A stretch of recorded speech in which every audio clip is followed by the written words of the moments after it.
7 अक्टूबर 2023 को हमास ने इजराइल के ऊपर अभी तक का सबसे बड़ा हमला किया था और इसके बाद इजरायली सेना ने गाजा के ऊपर जमीनी आक्रमण कर दिया और तब से लेकर अब तक इजरायली सैनिक गाजा के अलग अलग हिस्सों में डटे हुए हैं।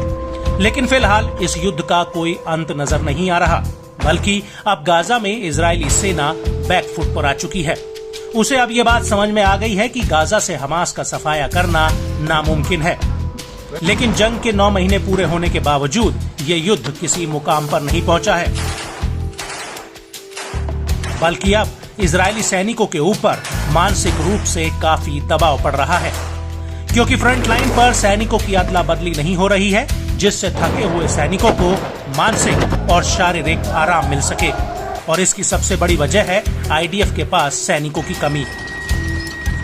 और अब इसी को लेकर इजरायली न्यूज एजेंसी हारेट्स ने एक बड़ा खुलासा किया है। न्यूज एजेंसी का कहना है कि अब इजरायली सैनिक मानसिक स्वास्थ्य के लिए मदद की गुहार लगा रहे हैं। इसको लेकर Israel trauma and resiliency centre यानी नेटल के आंकड़ों से ये पता चलता है कि उसे इजरायली सैनिकों की तरफ से मानसिक सहायता के लिए आने वाले फोन्स में 6 गुना इजाफा हुआ है और संभावित रूप से आत्महत्या के डर के मामलों में आने वाली कॉल्स में 145% इजाफा हुआ है।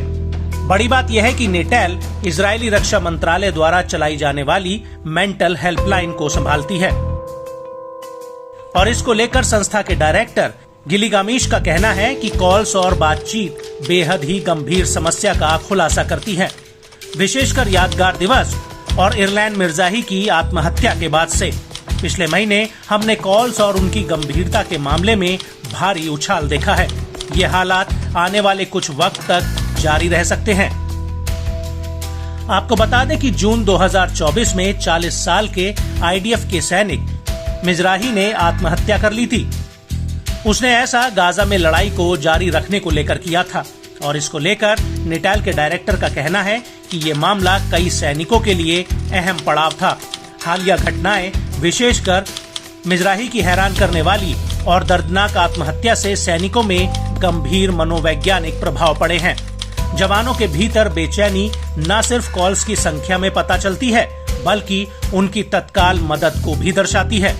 पिछले हफ्ते कॉल सेंटर को 4 फोन आए, जिसमें आत्महत्या की प्रवृत्ति नजर आई और पुलिस द्वारा तुरंत हस्तक्षेप करना पड़ा।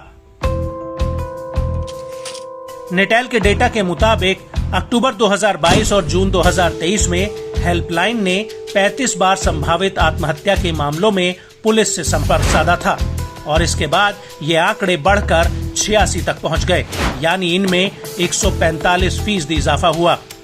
और नेटल का डाटा ये भी बताता है कि युद्ध के बाद हेल्पलाइन पर फोन आने की दर 6 गुना ज्यादा बढ़ गई है, जबकि पिछले कुछ हफ्तों में रात में आने वाली कॉल्स 2 गुना हो गई हैं। इसके अलावा नेटल में 1000 से ज्यादा रिजर्विस्ट थेरेपी ले रहे हैं, जो अभी तक पिछले कुछ हफ्तों में 2000 से ज्यादा रिजर्विस्ट का इलाज कर चुकी है। नेटल का कहना है कि ड्यूटी से लौटने के बाद अधिकतर रिजर्विस्ट अपनी सारी ताकत अपनी जिंदगी को सामान्य करने और रोजमर्रा के कार्यों को पूरा करने में लगा देते हैं, लेकिन कुछ महीनों के बाद उनके भीतर भावनाओं और पिछली यादों का गुबार फूट पड़ता है, जो उनके लिए बेहद ही खतरनाक साबित हो सकता है।